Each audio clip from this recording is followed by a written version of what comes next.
Who would you be without this negative, unworthy thought? This you can't trust people thought. Well, you're going to be a much more trusting person. Without this, what's poppin', cosmic souls, and hello.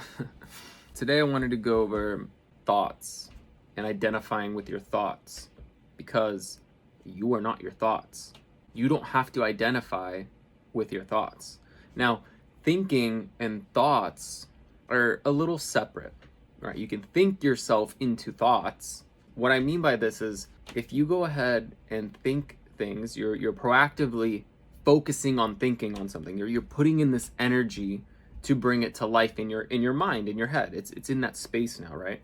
Now, thoughts are these more of these like unconscious types of behaviors, beliefs you have about yourself. You know, when you go to like pick up a pencil and you're gonna go pick it up, you already know in your mind that the thought is you can pick it up. You're not questioning it, you're not thinking about it. So on the other side of this too is your thoughts and what you think about also affect your emotions, right? And if we go into a place, in a state where we're reacting to our emotions and our thoughts, sometimes we react in a way that we don't like.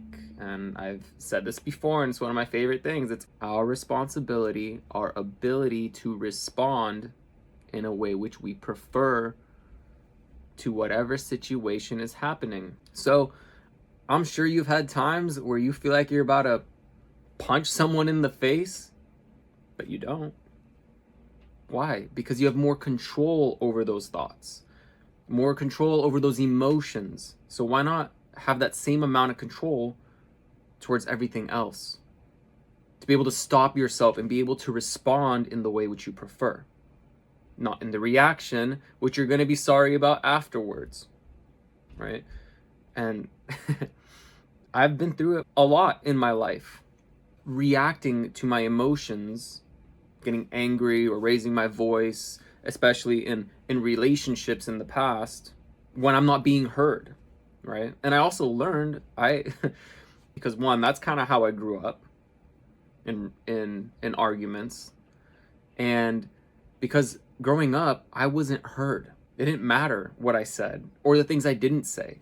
I felt like I didn't have my voice because nobody listened. Mom or dad didn't really listen. So part of this is also owning your voice and being able to express these emotions that you're feeling in a comfortable way, in a way that's not coming out in this anger, because next thing you know, as you're feeding into your emotions, you're starting to say things you don't actually mean. Then you're really sorry. And the real sorry is to not be sorry at all. The focus is to be unapologetic. So if it was truly what you felt and it was 100% exactly how you meant it, what is there to be sorry about? Or this is giving you an opportunity to see you don't want to be this version of you anymore. And you want to respond to things and not react. So here's the other part too. As we identify with our thoughts, people, and I mean addicted to the drama, to this negative feelings and thoughts, because it's familial. It's familial energy. We're so used to it. We'll think ourselves into this identity of something that we're not. And what I mean by this also is, you can take just an example. I don't really watch sports, right?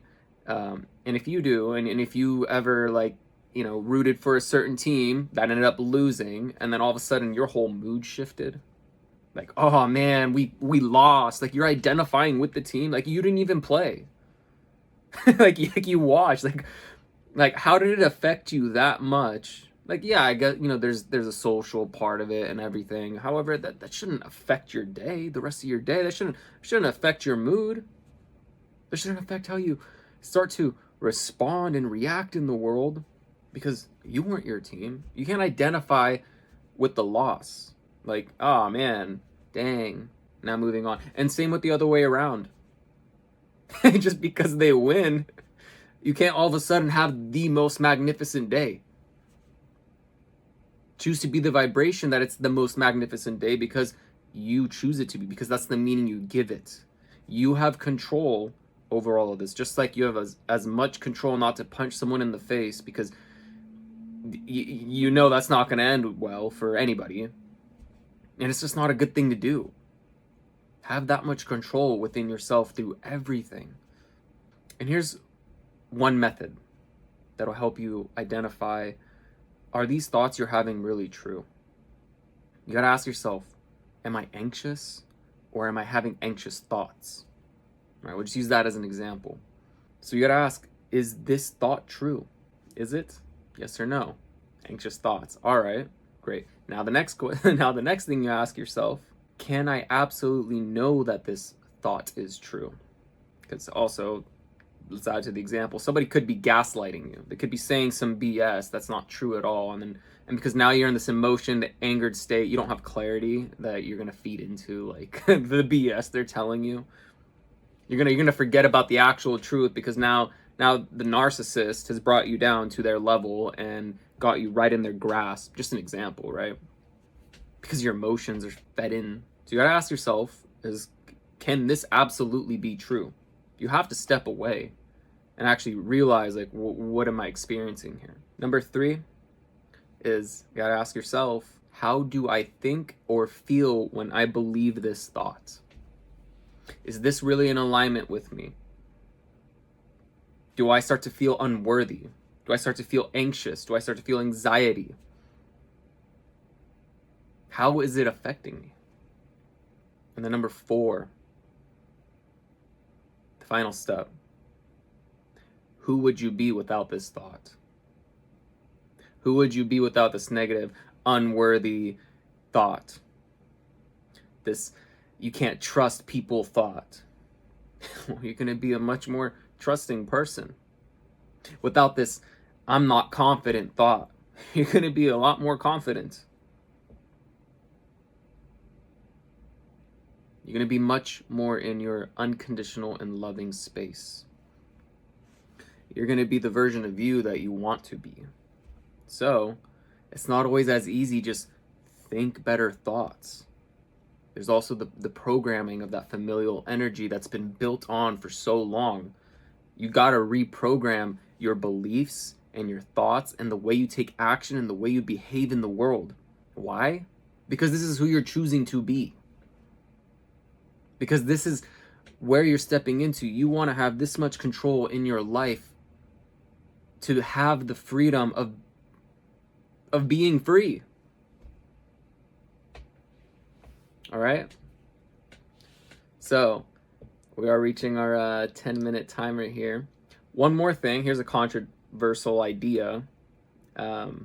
It's funny because we do have our guides that are assigned to us. We have a team. We have a staff of spiritual guides. The funny thing I realize, in a law of one higher perspective, we are our guides. We are our guides experiencing the guidance. So start following your intuition. You are your own guide. Don't deny yourself the inspired action you can take to whatever it is you want to go towards. Follow that yellow brick road because it's so paved out for you. And all you got to do is take another step. Another step towards the version that you want to be. All right?